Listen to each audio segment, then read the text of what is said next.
जीवन के सुख दुख दूसरों के व्यवहार पर निर्भर हो जाते हैं। इस परिस्थिति में महाराज जी सम कैसे रहा? नहीं नहीं, ये गलत है। बहुत अज्ञानी है जो दूसरों के प्रति अपने दुख सुख को दूसरा जैसा करता है। अगर वो हमारे साथ अनुकूल व्यवहार करता है तो मैं सुखी, प्रतिकूल व्यवहार करता है दुखी, वो तो घोर अज्ञानी है।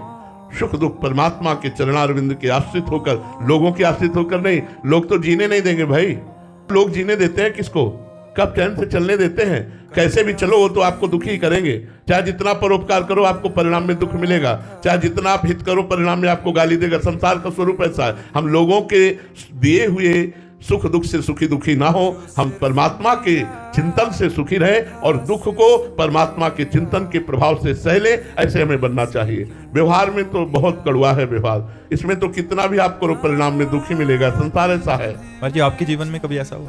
पूरा जीवन ही यही है, पूरा जीवन ही है। किसी भी संत का जीवन देख लो, परोपकार करने पर भी परिणाम में प्रतिकूलता ही मिली, अनुकूलता नहीं मिली। अरे पूरा जीवन दुख में गया भाई।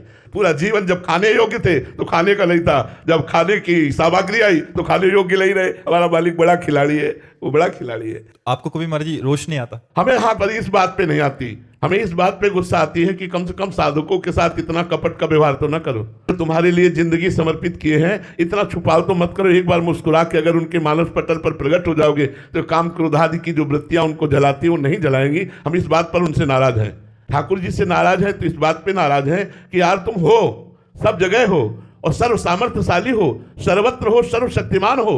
तो जिन्हों को आपने अपनी शरण में घसीटा है उनको घसीट के छोड़ दिया, अब बेचारे काम क्रोध लोभ आदि के शिकार हो रहे हैं। यार ऐसी कृपा करो, मंद मंद मुस्कुरा कर एक बार झांकी दिखा दो, दुनिया का सारा राग मिट जाएगा और वो आपके प्रति आशिक हो जाएंगे, प्रेमी हो जाएंगे। बस इस बात से कभी कभी उनको डांटते रहते हैं। नहीं, हम ये चाहते हैं कि कम से कम जो आपको नहीं चाहते वो बात अलग है, लेकिन जो आपकी चाह के लिए फकीर बन गए, लंगोटी लगा ली, भीख मांग के खाते हैं, अरे उनके मन में तो काम ना सतावे, उनके मन में तो रुपया पैसा संसार का मोह ना सतावे। हे नाथ आप अपना थोड़ा सा प्यार दे दो, थोड़ी सी झलक दे दो, थोड़ी सी कृपा कर दो। पर वो कुछ ऐसा उनका विधान होगा जो हमारी बात नहीं सुनते। नहीं, हमें लगता है कि साधक की आंतरिक वृत्ति को सुधारने के लिए इनका रूप काफी। एक बार रूप प्रकाशित हो जाए, जिसने देखा वो कहीं और का नहीं रहा। रूप छके घूमत रहें, तन को तनिक न भान, नारायण दृग जल बहे, यह है प्रेम पहचान। पर ये ऐसे प्यारे हैं, ऐसे प्रेमी हैं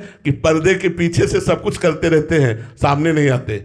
और सामने आए भी ना, ये काम क्रोध लोभ मोह मद मत्सर अपना प्रभाव दिखाते रहते हैं। बड़ी कभी कभी हंसी आती है कि यार इतने बड़े मालिक का दास होकर के साधारण लोग कूट के चले जाते हैं और आप देखते रहते हो। अरे भगवान क्या कहे, काम क्रोध लोभ मोह मद मत्सर क्या है? अगर उनके